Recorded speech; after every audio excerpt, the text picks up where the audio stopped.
gets exponentially better with locality. And once I can do this locally, I can do this everywhere.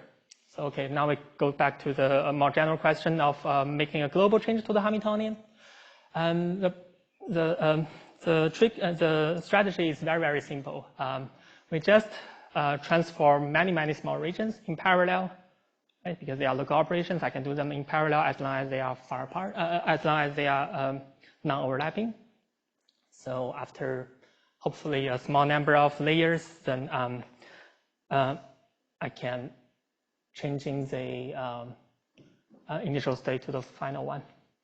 And the key point is, thanks to stable clustering, I know all the intermediary states have clustering. That's the basis for this. That's a premise for our previous local interaction variation to work. So that's where we need stable clustering. And for commuting case, we can do something smarter. So this one is really done by observation. If you look at this expression, if you expand this expression, you'll find that, oh, so the variation corresponding to each term is a difference between two Gibbs states. And those two Gibbs states, they only differ by some local term around A. Okay, then that, and noticing that, we can again use the local interaction variation trick. Yes. So we know there is an M that does a job. And we also know that if M is a channel, M minus identity is a Lindbladian. And now we write down this bounded Lindbladian that go along this path. I guess I'm running out of time, so I will just very quickly sketch this proof of self-correction. Okay, it's what's shown on this slide is hand waving anyway. So just recall the assumption. We assume there's a topological code. I assume there is a state that's in the same phase as it. And I want to show this state is also, a self-correcting memory. How I show that, it breaks down into two steps. The first is I identify the code space of the topological code as a logical space. And further, I use a constructed circuit, the circuit we constructed previously, as encoding and decoding maps. And what remains is showing this second point, which is where all the hard work is required. We need to show that this acting the circuit upon a code word gives you a state that is metastable under this Lindbladian describing summarization. How this is proved? The intuition is the following. While this evolved state and the full Gibbs state, they are locally indistinguishable. That something comes from properties of quantum code. And since the Lindbladian, the summarizing Lindbladian, is a sum of local terms, it is not really able to tell apart the two states.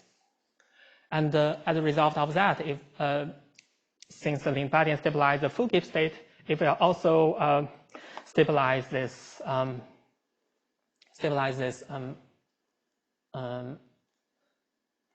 transformed code word state.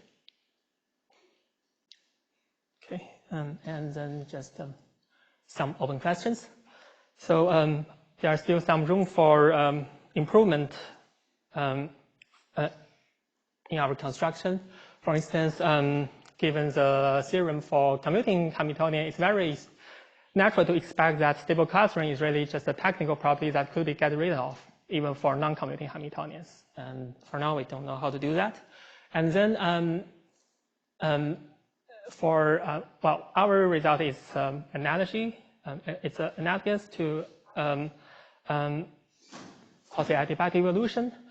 And we know that a version of quasi-adiabatic evolution actually transforms ground states exactly. And our current construction cannot achieve that. So it would be nice if we can, some version of the construction can do that. And finally, I leave this more very ambitious question of can the methodology of our proof be applied to understand the broader class of non-equilibrium steady states, meaning that even those are like violating detail balance. Yeah, that's the whole talk. Thanks.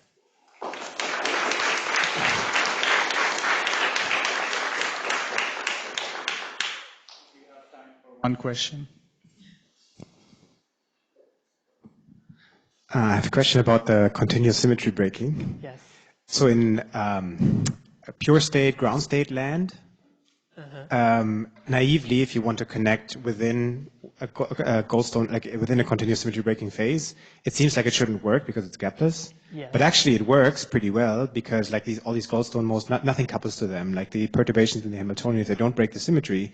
They don't, it's a kind of, I think that's like a experimental, maybe folklore. So like people use it in practice, I think. Oh, I see. So I wonder, like, this thing should be, if it works kind of well in ground state land, it should work even better here, actually. So maybe your techniques maybe even work for that case, even though you think maybe they don't. I guess that's not a question. You mean they perhaps the quasi-adiabatic evolution can be done, can also work at finite temperature or the other way? Yes, because if it works better than expected for ground states, then I think here it should work maybe even better than there. So the one case where you think it doesn't work, maybe actually it works quite well. Oh, I see. So maybe in practice you can actually construct these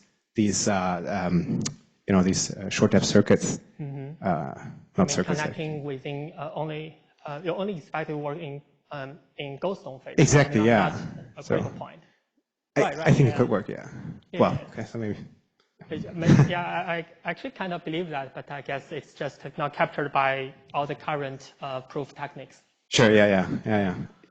Sorry, okay, well, one last thing. I think it is like in this ground state thing, you need to use other techniques to prove that kind of thing, or to show that, not the usual gap, because the gap doesn't work there, so. Oh, really? Yeah, so, anyway, okay, sorry. Thanks.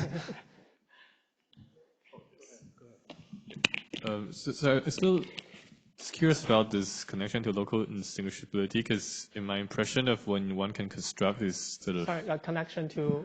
Sorry, just to, I guess, to clarify the clustering condition and sort of this notion of independence of boundary and whether that was used implicitly. Because my impression is that in many existing proof where you can sort of patch things together and then connect, and then sort of, and then prepare your state, often, at least, the impression is that the state is sort of in the trivial phase. So I'm sort of curious how, whether, how you actually go do this in sort of non-trivial phases. Are you referring to that so-called uniform clustering condition? Yeah, so that is one example used in this, and I think that implies some strong form of local indistinguishability where we can like change the entire boundary condition and the interior doesn't change. So I just wonder if that was used somewhere, or you somehow overcome that assumption. We didn't use that uniform clustering in the proof. I know that uniform clustering actually only holds for trivial phase, but that's not the condition we're using. Okay. Maybe we can talk offline.